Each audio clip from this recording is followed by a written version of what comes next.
Coming to you straight from the Rio Grande and beyond. Broadcasting to the four corners of the globe. So grab your seat, your coffee, or your sundowner. Okay, everybody, here we go. On point, as always. This is Gloves Off. Gloves Off.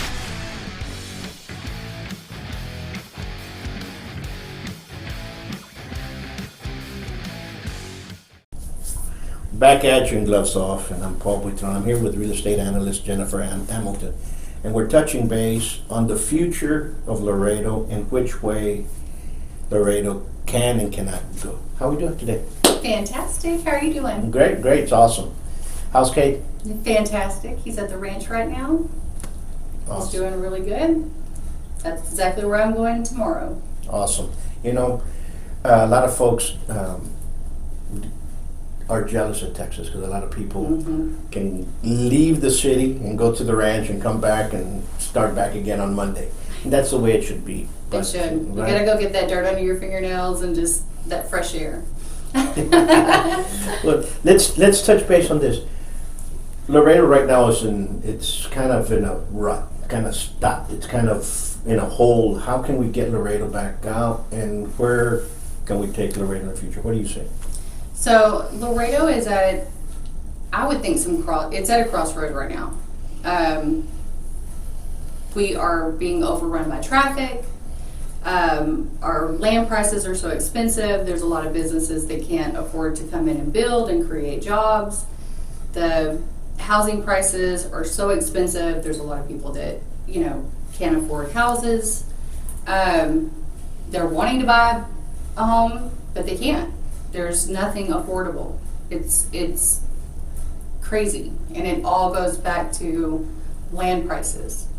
And it's not the sale of the land prices. The sale of the land is the development of the land.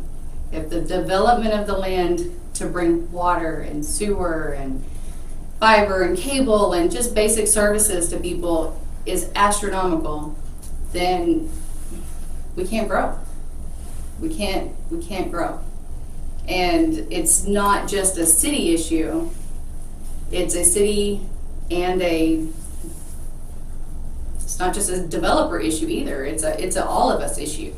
It's an every person problem. Because if we don't have more people moving in, buying homes, creating jobs, I mean, that's one of the best things about Laredo is that we have so many entrepreneurs that live here. I mean, they're usually working a day job, but they have their own business on the side, or they have 3 or 4 companies. I love that about this place. I mean, you've got some go-getters, like we do. Absolutely, and that's we have some overachievers here in Laredo that are moving forward, and you see those 2-3 different jobs, 2-3 different businesses going from Laredo all the time. This past year with the pandemic. It has literally demolished our small businesses. It has. And right now we're at a point in time that we have to salvage the ones that we have, pay attention to them, and make them continue growing forward, because they're still the ones that are going to be producing in the future. We do. We can't have increased tax rates, and we can't have, people not going out and shopping. I mean, they need to go eat. I mean, we need to be safe, but we do need to get out there and keep our families alive. And these small businesses need our help. You're absolutely correct, and I couldn't agree with you more. We need new development. Definitely. And a lot of individuals do not understand that new development means growth, but we need new development that's going to be focused on manufacturing companies. Definitely. We need new development that's going to be in companies that are not just, they're going to, 100, 200 jobs, period. We need that. Yeah, I mean, we need the 100, 200 jobs. We need the 1,000 jobs. We need the jobs. We need we want to keep our people employed. We want to keep people working.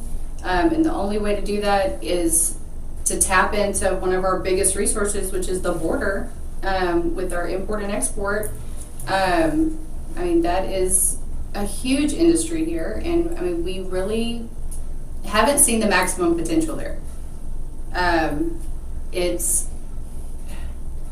There's not enough. Okay, so if we wanted to do development, we have a lot of land, and everybody's like, oh, there's no land, there's no land. There's tons of land.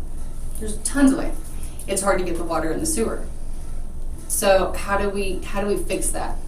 How do we fix so that we can bring basic services to people without it killing the deal, without it killing the person that's trying to bring the companies in? You can't put all that cost on them if they're trying to bring in jobs to Laredo. It has to be a shared cost.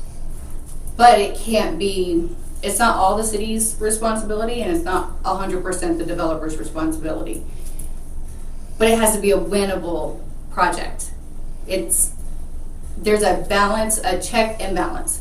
Like, I don't go and give a bunch of money to a company that says they're gonna do a development without, show me the jobs that you're gonna prove to me. Let's take one step, get there, see how many jobs come in, do the next step, see the jobs that, let's have some checks and balances.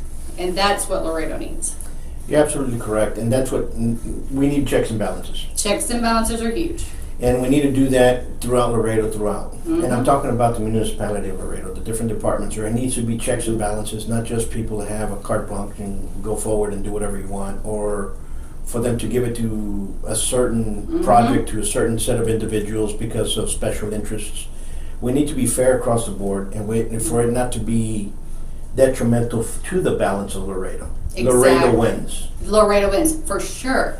So I know we're hearing a lot about TERS, okay? So there's a lot about TERS coming to town. There's a lot of these government programs that are available to developers that the rest of the state of Texas has used since the late 70s. Okay, so this is nothing new. It's new to Laredo.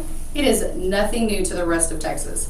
When I was a stockbroker for Edward Jones, this is how we funded prison systems and the manpower transmission line. We would issue these special bonds because they had a significant value to bring to a city. So have you ever heard of tax-free bonds? So that's what they are, tax-free bonds. They fund the deal for any kind of city development, anything that the city needs. The city needs schools, the city needs fire stations, the city needs roads, water, sewer treatments. All of that can be issued through. Let's touch base on tax-free bonds. Do you think the city knows about them since they've been around for a long time, or do you think it's something that they don't, or they're just finding out about them? What do you think? I think they're just learning about it. So I know I want to say one of the first TERS that was presented to the city of Laredo was around 2017. And it was completely new, even though it's been done everywhere else for a very long time, and it's a proven way of doing development and getting good development, okay? The TERS is a way of the developer puts up money and then it's paid back through the taxes. So let's say that I have ranch land, but I want to turn it into a development, okay? Whatever that development is, whether it's commercial, industrial, residential. I would go and I would partner with the city and I'd say, okay, well, city, do you have the money to put in all the infrastructure? No, I'm busy paying schools and doing stuff and, taking care of other projects. Okay, well, I will put this infrastructure in. I will do this. You're going to fix this tax basis right here, okay? I'm going to put in all of this this development, okay? And then a portion of the taxes that's collected is going to come back and pay me back over 30 years, 40 years, whatever is agreed to, okay? So usually, sometimes they do a 60-40 split, sometimes they do a 50-50 split, sometimes different. You may have that's a lot of water and a lot of service, so maybe they take a bigger cut. It doesn't have to be a straight 60-40 split, because that 40% that's going to the city now still has to maintain, upkeep, do the roads, the trash, the water, the services, the police. They have to make sure that they can cover what it's going to take to maintain that development, right? So that's one vehicle, is like a TERS, okay? then there's 1,000 other tools that are available to the city. There's PIDs, which are PID. There's PUDs, which are PUD. La Volta is actually a PUD, a Public Utilities District. That was done years ago, and that was how we got the water tower out there. State funding paid for that. They all have different benefits. So for instance, you wouldn't use a PUD really right in town because we have utilities here. Okay, so we really don't need to, you would use a utilities district where you want to bring utilities to, because it never ends. Okay, so there's terms on these tools. I like to call them tools because they really are. They all have a different cost and they all have different benefits, and they're all used, if you use the right tool, I mean, it's fantastic. And usually if you're doing a development, you're gonna need more than one tool. You don't just go in and build a city with a spoon. You know, you have to use a lot of different tools. Absolutely. So if you're doing a huge development, it's better if you layer some of these tools together. That gives it the checks and balances. So let's say that they have a thing called a public improvement district. Okay, that's where the public improvements are funded through these tax-free bonds. Okay, so you take a raw piece of property, you go in and you classify the land. Okay, you put a circle around the boundaries of the land that you want to do this on. You go in and the city says, yeah, that sounds like a great development, let's do it. Okay, then what they do is they sell tax-free bonds. They go in and they put in all the roads, they put in the water, they put in the sewer, they put in the cable, they put in the school, if you need a school. They put in, which we need schools, we're really crowded. They put in the fire station. They put in anything that the city needs. You could do an art center. You can do, I mean, the possibilities are endless. I mean, it's, and then all of that is gifted to the city. All of those improvements go back to the city. No charge. Didn't cost the city a dime. Not one penny. And why wouldn't, if that exists, why, it's kind of, it baffles me that the city doesn't want to use that or doesn't want to even contemplate using that. They're looking at it. They are looking at it. They're starting to learn about it. I think that, you know, back in 2017 was the first TERS. So I think they've been reading up on that and really kind of getting comfortable with that tool. And now there's more tools that are coming into the mix. And so I think they just have to get comfortable with it. And create standards for everyone. So, you know, a huge developer that wants to come from out of town and do a development, these are your standards. A local developer wants to take his own personal property and do something like this, here's the standards. This is what we do. And not arbitrary standards. It needs to be standards that are based on market needs. These are all, I mean, that's one thing that I've seen here that's really hard is that it's like, hey, I want to go open up a bar. I'm going to put it right here. Who's to say a bar is going to work right there? There's very scientific data that will tell you if a bar is going to work there, if a truck stop is going to work there, most of the time we're ignoring a lot of that data. It's crazy. It's like, let me just build this here. No. That's one thing, like, take one of the little subject properties that we looked at. We looked at the demographics over there at the entertainment district. Over there, Jackman, you got the LEA, you got Unitech, you got all that. I mean, those have not been hugely successful areas for commercial. And the reason why is rooftops. What do we have behind there? We have an airport. So with the rooftops that we do have there, what direction do they drive? If you live in Alexandria, do you cross the street and you go to HEB, right? That's north. If you go to the movies, do you go backwards and go to Jackman? Probably not. You probably go to Alamo. You gotta find these driving patterns. You gotta look at this. That's where you put your businesses. There's so much science to doing this, to developing the way that the people live and putting all that science together and then funding it. And these checks and balances, so if you go in and let's say that you used, and this is just an idea, there's a lot of different ways to make this happen. You use a public improvement district to go in and put in all the infrastructure that a city needs for an area, right? All those are given back. You know what? 100% of the tax money is also given to the city. Not 40%, 100%. You see, and that's what we need individuals, and that's what we need right now, the city to wake up and say, these are out there, and look and search for people like yourself that know this exists, and let's start using it. And not just use, I mean, I'm sure there's fantastic consultants out there. I know there are. But maybe bring in another party to verify. I always like trust, but verify. You know, that's those checks and balances that we're talking about. So if all that's going back to the city, now let's say that we want this huge manufacturing company to come in. We'll offer them the TERS on top of the pit, right?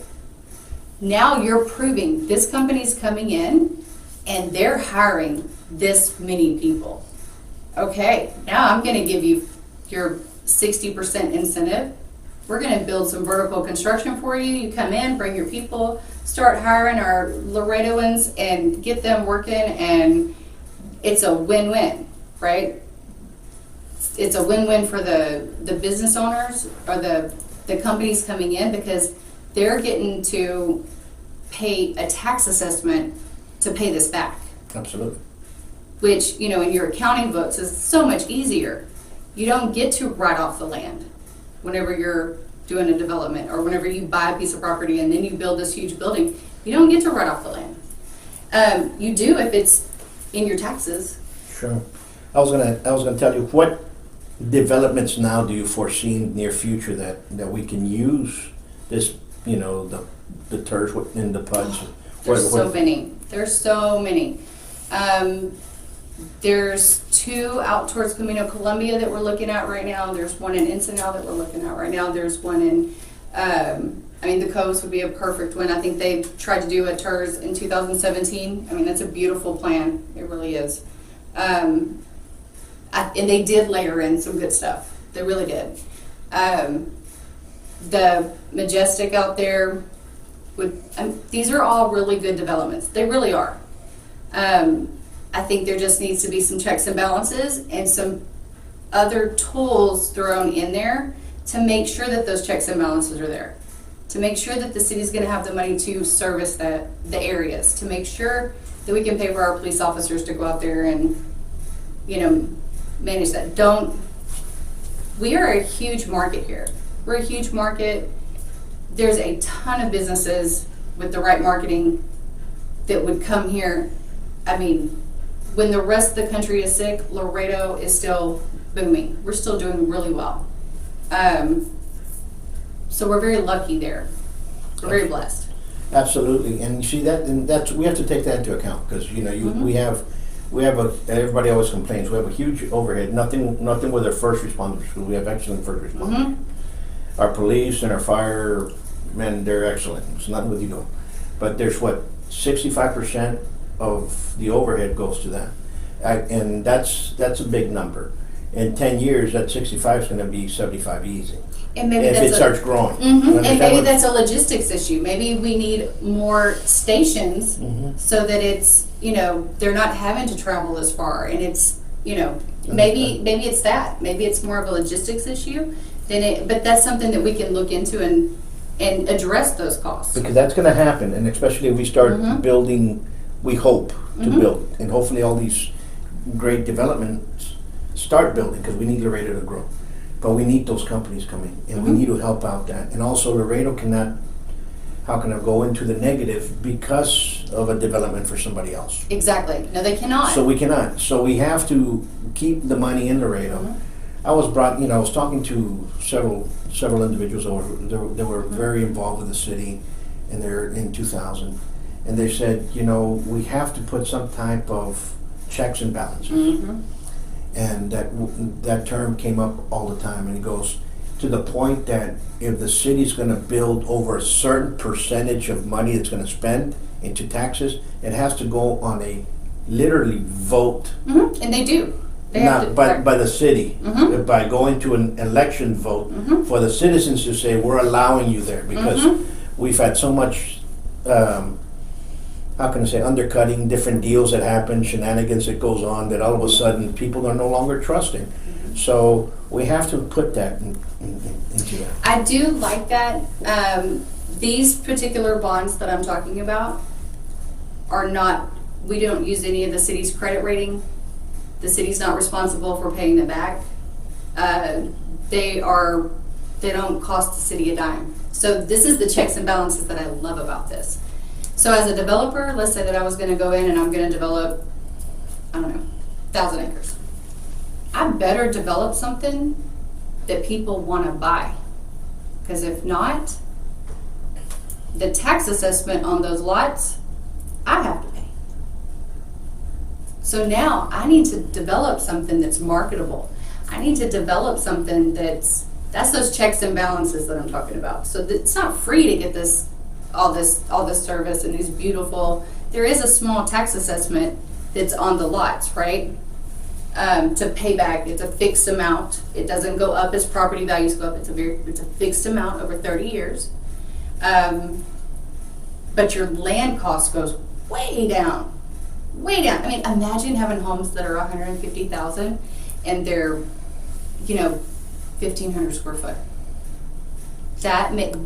These tools, especially the PID layered with the TERS, makes it possible. Or the PID by itself makes it possible. You can have houses at 150,000 that people can afford. The tax assessment on something like that would roughly be about $5 a month. Now I can afford a lot of people can afford it, and it's very comfortable to be at 150,000, pay a $5 tax assessment a month over a 30-year period than it is to have to go and buy a $230,000 house for the same type of home. That's what these tools give us. And that's what needs to be brought out. And if more of the community understood that, more of the community of Laredo will be voicing, you know what, we need to go this route. Right, and it only affects that area. So I'm not picking on anybody because I think it's a great opportunity, it's a great development. Take Majestic out there. If they layered a PID for the infrastructure part of it, then if they weren't able to bring in those companies, if they weren't able to do what they're saying they're going to do, then they're going to be responsible for paying that tax assessment. And not the city. And not the city. Not the city, and not anyone living outside of that one little area. You see, and that's what happens. Exactly. So if you choose to live there, there's a tax assessment, it's this much, it's for 30 years, you can, it's all disclosed. It's those checks and balances that we're talking about. You're putting in a good development, and you better put in a good development, because if you don't sell it, then you're on it. You better be writing a check. Absolutely. Absolutely. So what would you say now? What would you want to do now? What would you tell Laredo now? How do you want Laredoans to act? Who do you want them to call their councilman? We need to Or how? read up on TERS. You can go to your comptroller, you can go to the website of Kim Paxton, you can type in TERS process. I also want you to compare it to a PID, a PID, not a PUD. That's a different tool. Mm-hmm. So those are different. But we've got to get educated. We've got to read, what is it that the city's doing? A TERS of this, of that. What is that? We really need to educate ourselves so that we know, okay, this is the benefit, this is the risk. And who's paying the bill? If everything goes bad, always tell me all your uglies. Tell me everything ugly that could happen. And if I can accept those terms, I'm good with moving forward. But if I can't accept the worst thing happening, then I don't want to move forward. I'm very conservative like that.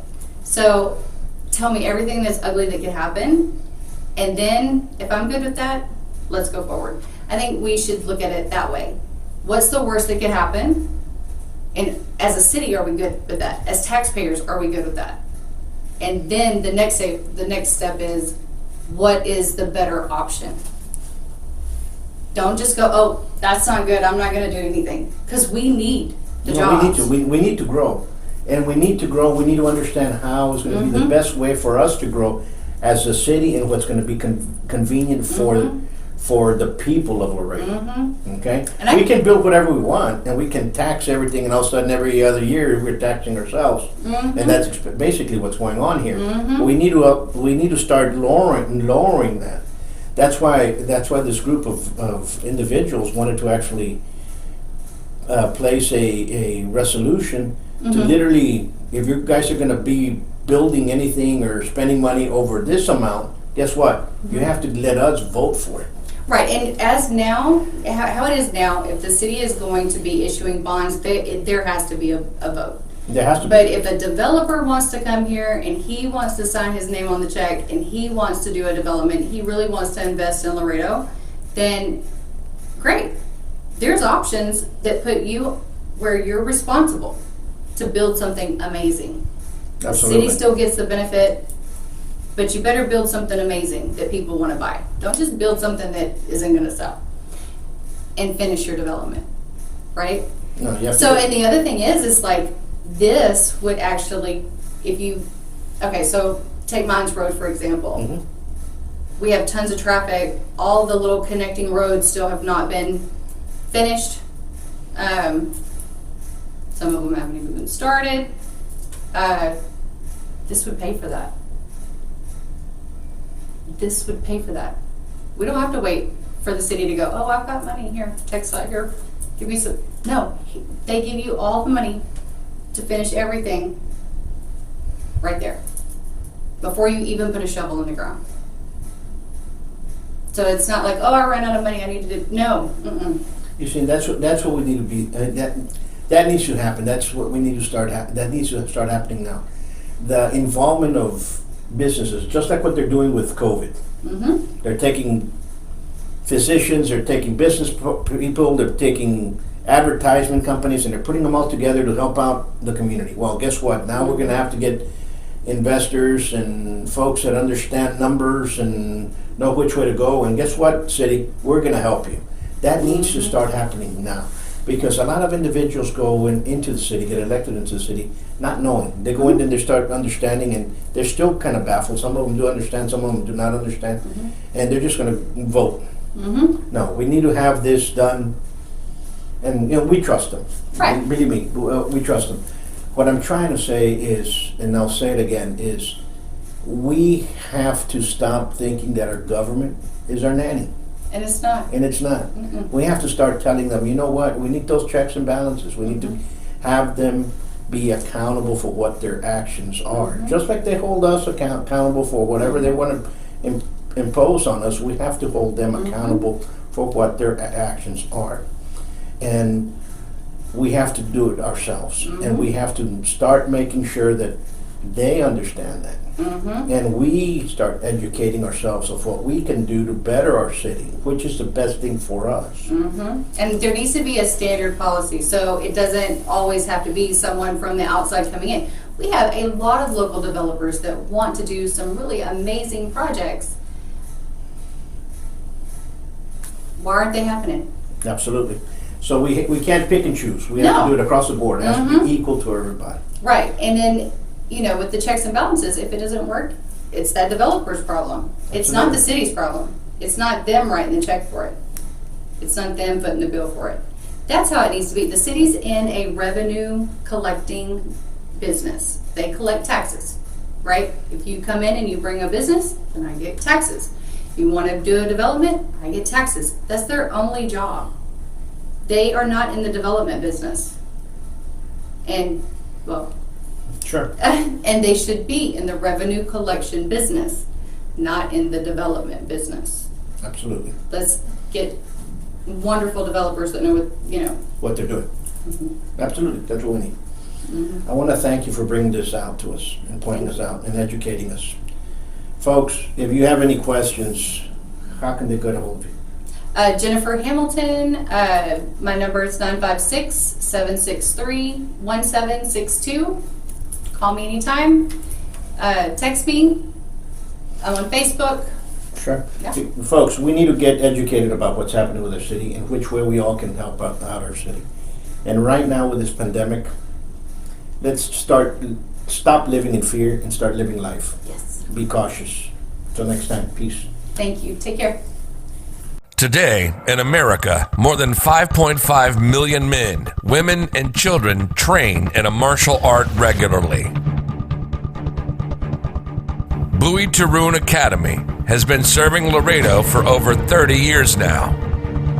Our adult classes are geared for producing the best in you, teaching you street-ready techniques. With the arts of Savate and Kinpo, you'll learn the traditions of these sciences of combat, as passed down professor to student. Hello, my name is Stephen Plank, and to whom this may concern. Professor Paul Buitrón is an outstanding human being and a close friend of mine, where his martial art prowess and skill is at equal to his humanity. His teaching capabilities are what one would expect of someone from his caliber. I've been in martial arts since I was 9. I'm 65 years old now. However, if I had a son or daughter who needed to learn self-defense, anti-bullying techniques, and/or gain a higher level of skill in fighting, and in which I could not instruct, then Professor Paul Buitrón would be my choice. His martial understanding of his Savate is higher than anyone else I have met. His pedigree is impeccable. He comes highly recommended by myself. Guru Stephen Plank. Thank you very much. Hello, I'm Richard Planis. I was the vice president of the IKKA for Ed Parker for many years, 10 years before he died. And I still travel the world teaching all over. And I met lots of people through the years. One of them I want to congratulate is Paul Buitrón down in Laredo, Texas. He's opening a new school, and that's always good to hear. I've known Paul since he was about 18 years old. I couldn't even tell you how old he is now. We've known each other for a long time, and he's like a lot of people should be, takes art seriously. He incorporated many arts, in his school. He does, capoeira, silat, jiu-jitsu, eskrima, kenpo, lots of different things. Any art like myself that you see a value in, you can bring it in and incorporate it if you want to. Anyway, so he's opening a new school, and I'd like to recommend it to anybody who wants to train down in the Laredo area. Meet him, go see him, you'll have fun. Thank you. Bye.